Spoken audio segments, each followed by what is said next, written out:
Denny Hurtado, former chair of the Skokomish Tribe and retired director of Indian Education for OSPI, is the 2014 recipient of the University of Washington Charles E. Odegaard Award.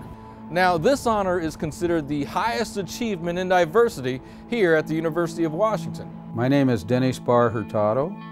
My Indian name is Ashton.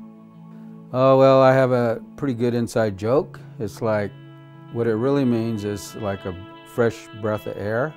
Like when you come out of a warm house into the cold air, you see that breath of air. That's what it means. But my cousins like to say it's hot air. I like to say it's fresh air. One of the things that I think Denny provided for us here at the University of Washington was a role model. A role model for our students who aspire to go back home and become leaders. So Denny is someone who walked the walk and not just talked the talk. He actually has been a tribal leader, been engaged in his community, building capacity in his own tribe while he's building capacity across the state. And he's, for me at least, has exhibited the kind of servant leadership that I think all of our students should aspire to.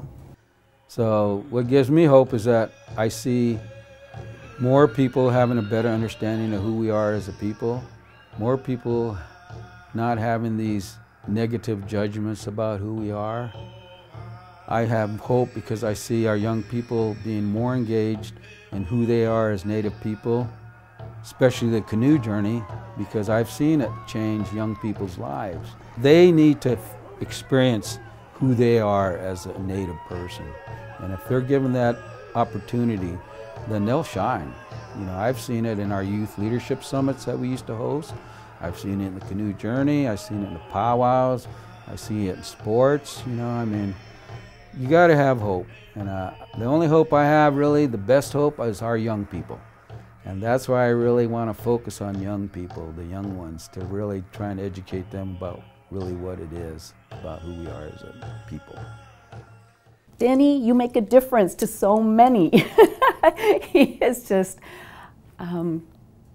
he touches so many people on so many different levels. And really through education, you can touch everyone. And you can, and when you positively impact somebody's education, you positively impact their life opportunities. He has literally changed lives for so many people. He chaired the Native American Advisory Board here at the University of Washington for many years and was instrumental in developing actual goals and strategies for the committee to pursue over time.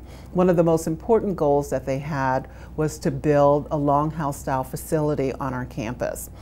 Denny kept that dream alive. The Longhouse is a resource for all people, Native and non-Native, to come together to better understand each other, to learn about who we are, what we're about, you know, to share with non-Indians, you know, what we have, and, you know, to really just get to be able to develop better relationships between us.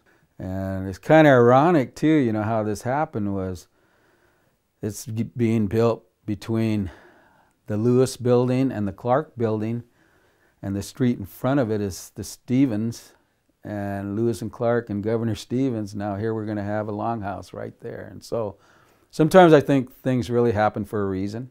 So Denny has provided leadership both on and off campus for Native education. He led the development of a new curriculum to actually implement a law that passed in 2005, strongly encouraging the introduction and inclusion of tribal history and culture in K-12 education. I think what's so powerful about this curriculum is that we aren't just using the curriculum with our Native teachers and our Native youth. What's, I think, been most beneficial for us in our teacher preparation programs is that it really is expanded out to those teachers that don't have a diverse background. So those real mainstream teachers that work with our Native youth that need that education. So it really is reaching this huge population that really before have had really limited knowledge about tribal sovereignty. And they live and teach children in Washington State. So really excited about that and the impact that it's made on a variety of levels. And it's been really widespread. You know, it's really about breaking down all these misconceptions, stereotypes, and barriers that people have of us, and really understand what the truth is. And so really that's why we went on this journey to develop this tribal sovereignty curriculum for the state of Washington, to educate all students about who we are as tribal nations. And not just our own Native students, but all kids.